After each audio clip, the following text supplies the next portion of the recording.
Ο κύριος Δερμιτζάκης έχει το λόγο για 7 λεπτά.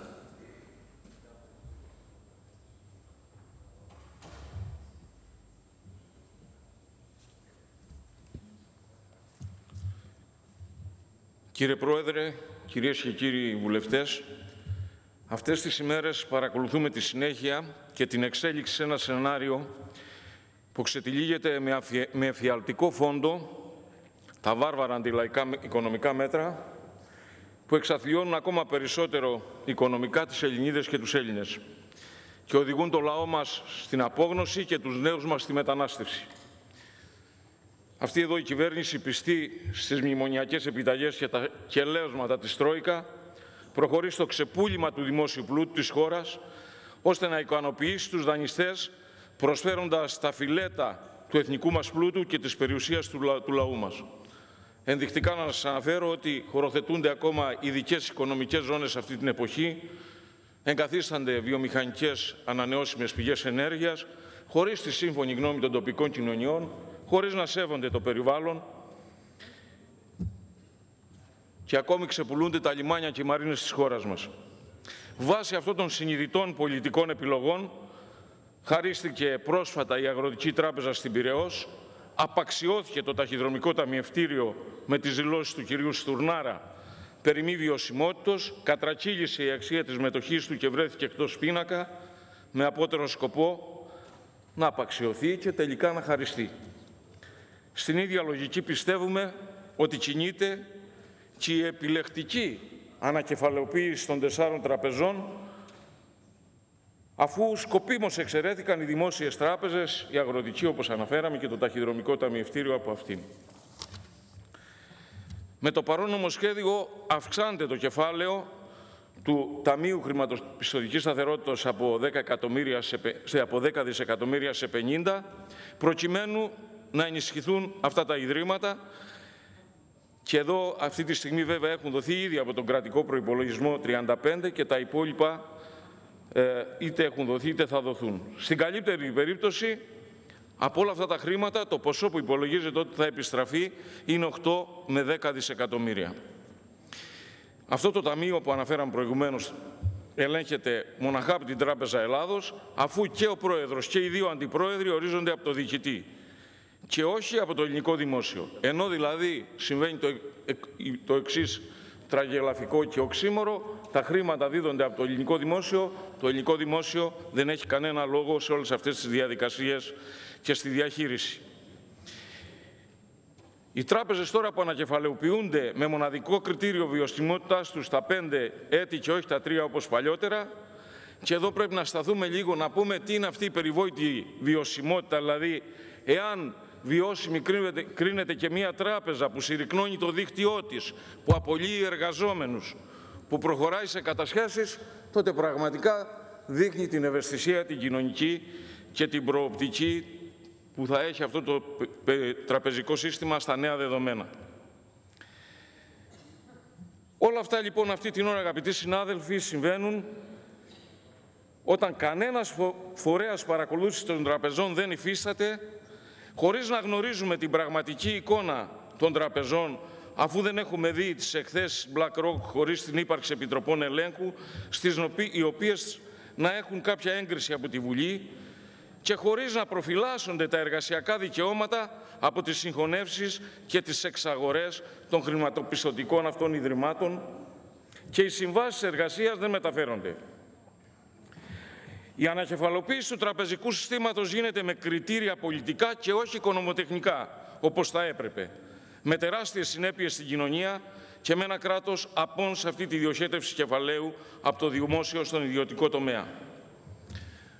Θέλω να καταθέσω τούτο εδώ αυτή τη στιγμή. Στην Επιτροπή Οικονομικών που συμμετέχω, ρώτησα επίμονα τον Υπουργό Οικονομικών τι θα γίνει με τη δανειοδότηση των αγροτών αυτή τη στιγμή που στο τραπεζικό σύστημα δεν υπάρχει αγροτική τράπεζα. Πώς θα γίνει η δανειοδότηση αυτών των ανθρώπων μπροστά στη νέα καλλιεργητική περίοδο,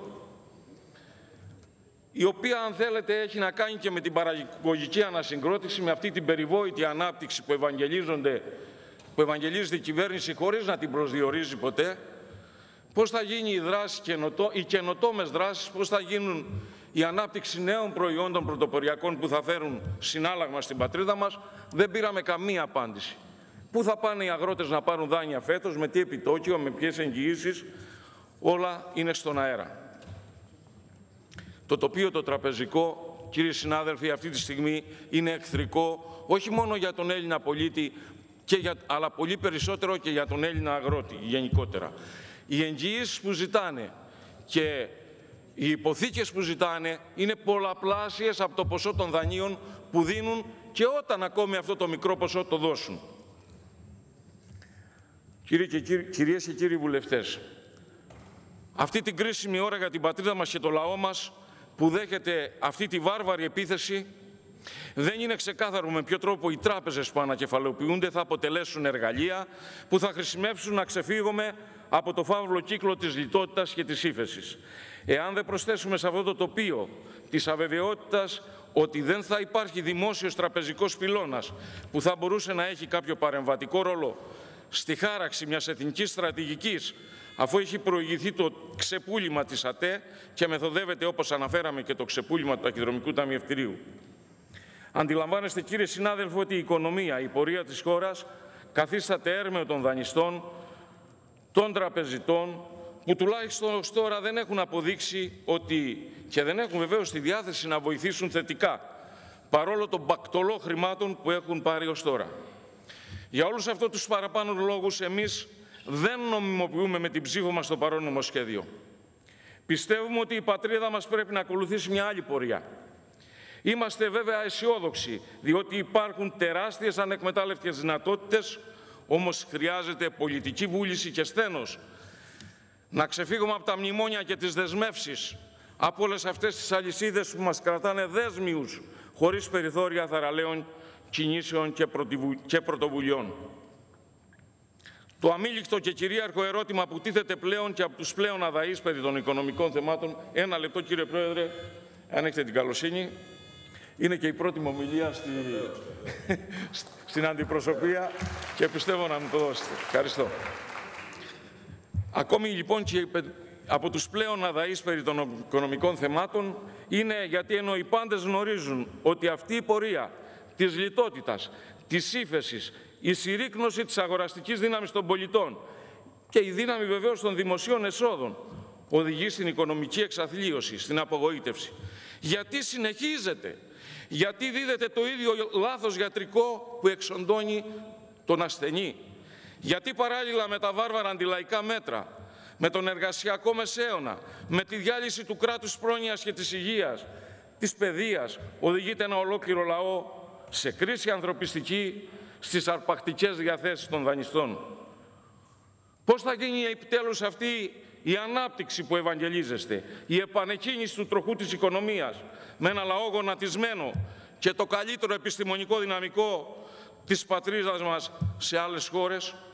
Και ενώ οφείλετε να δώσετε απαντήσεις σε αυτά τα αμήλικτα ερωτήματα, ενώ την ίδια ώρα δίδεται αυτό το μπακτολό χρημάτων και η μόνη έγνοια των κυβερνώντων είναι πώς θα περισσώσουν αυτό το τραπεζικό σύστημα που συστηματικά και τοκογλυφικά, χωρίς ίχνος κοινωνικής ευαισθησίας, περιφρουρεί τα κεκτημένα του μακριά από το δράμα που βιώνει ο ελληνικός λαός και οι ασθενέστερες κοινωνικές ομάδες.